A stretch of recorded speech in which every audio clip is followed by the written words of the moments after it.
साल 1990 का समय था। भारत बदल रहा था, लेकिन गांवों में जिंदगी अपनी ही रफ्तार से चलती थी।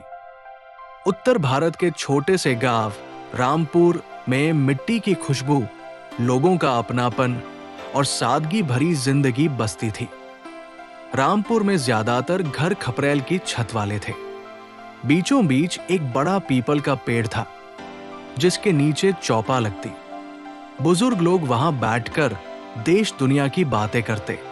गांव में न मोबाइल थे न इंटरनेट, सिर्फ एक लैंडलाइन था जो पोस्ट ऑफिस में लगी थी। अगर शहर से फोन आता तो डाकिया साइकिल से खबर देता और पूरा परिवार भागकर फोन उठाता। बिजली कभी कभी ही आती थी। रात में लालटेन या ढिबरी जलती। बच्चे उसी पीली रोशनी में पढ़ाई करते। गर्मियों में लोग छत पर चारपाई डालकर सोते। पंखा भी हर घर में नहीं था। गांव के स्कूल में एक ही मास्टर जी थे, जो पहली से 5वीं तक के बच्चों को पढ़ाते। बच्चे स्लेट और खड़िया लेकर स्कूल जाते। खेती गांव की मुख्य रोजी रोटी थी। किसान बैलों से हल चलाते, ट्रैक्टर कम थे। बारिश का महत्व बहुत था। समय पर बारिश हो तो फसल अच्छी होती, कम हो तो किसान चिंतित। हर त्योहार गांव में बड़े धूमधाम से मनाया जाता। दिवाली पर मिट्टी के दियों से घर सजते। होली में पूरा गांव रंगों में रंग जाता। दशहरा पर पास के कस्बे में रामलीला होती, जिसे देखने लोग पैदल या साइकिल से जाते। टीवी बहुत कम घरों में था। जिनके घर में टीवी होता, उनके यहाँ रविवार को भीड़ लगती। रामायण और महाभारत जैसे धारावाहिक लोग चुपचाप देखते। बच्चे एंटीना ठीक करने छत पर चढ़ते और नीचे आवाज आती, थोड़ा दाएं घुमा। रेडियो बहुत लोकप्रिय था। लोग खेत में काम करते हुए गाने सुनते और समाचार भी रेडियो से ही मिलते। क्रिकेट मैच में सब लोग रेडियो के आसपास इकट्ठा होते। सचिन तेंदुलकर धीरे धीरे प्रसिद्ध हो रहे थे और बच्चे गली में बैट बॉल खेलते हुए खुद को सचिन समझते। गांव की औरतें सुबह कुएं से पानी भरती। हैंडपंप हर मोहल्ले में नहीं था। कपड़े तालाब पर धोए जाते। शादी ब्याह में पूरा गांव मिलकर तैयारी करता। बारात आने पर ढोलक बजती, लोकगीत गाए जाते और दूल्हे का स्वागत बड़े आदर से होता। रामपुर का एक लड़का था मोहन। वो पढ़ लिख कर कुछ बड़ा करना चाहता था। वो लालटेन की रोशनी में पढ़ता और सपना देखता कि एक दिन वो शहर जाकर नौकरी करेगा। उसके पिता किसान थे और मां गृहिणी। वे चाहते थे कि मोहन उनसे बेहतर जीवन जिए।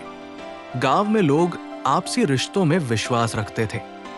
किसी के बीमार होने पर पूरा गांव मदद को पहुंचता। शादी ब्याह में मिलकर काम करते। पैसे कम थे पर दिल बड़े थे। शहर जाना बड़ी घटना था। लोग उत्सुकता से पूछते, दिल्ली कैसी है, सड़कें कैसी हैं? गांव में सभी का सपना बड़ा शहर देखने का था। मोहन अपने बचपन में ये सीख चुका था कि मेहनत और सच्चाई जीवन में सबसे बड़ा सहारा है। गांव की साधारण जिंदगी ने उसे सरल रहना और खुश रहना सिखाया। गांव में लोग हमेशा एक दूसरे की मदद करते। अगर किसी को खेत में मदद चाहिए होती तो पूरा गांव जुट जाता। बुजुर्ग अपने अनुभव बताते, युवा खेलों में भाग लेते और बच्चे पढ़ाई में ध्यान लगाते। गांव की पंचायत में हर किसी की राय सुनी जाती। साफ सफाई, खेतों की देखभाल और सामाजिक नियमों का पालन गांव को खुशहाल बनाता। मोहन के परिवार ने भी समाज सेवा में योगदान दिया। पिता गरीबों की मदद करते, मां बच्चों को पढ़ाती।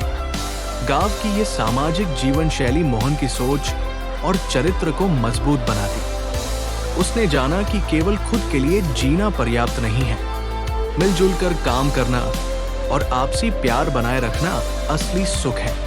मोहन ने बचपन में ये सीखा कि सच्चाई और मेहनत जीवन की सबसे बड़ी ताकत है। गांव की सरल और खुशहाल जिंदगी ने उसे समझाया कि पैसा और सुविधा नहीं, बल्कि ईमानदारी, परिश्रम और दूसरों की मदद करना असली खुशी है। जब मोहन बड़ा हुआ और शहर में नौकरी करने लगा तो उसने अपने माता पिता के आदर्शों को अपनाया। मेहनत और ईमानदारी से उसने सम्मान पाया और समाज में सराहना पाई। कहानी का संदेश है, चाहे जीवन साधारण ही क्यों न हो, सच्चाई और मेहनत ही इंसान की असली ताकत है। मोहन की तरह हर व्यक्ति ईमानदारी और मेहनत से अपने जीवन को सुंदर बना सकता है।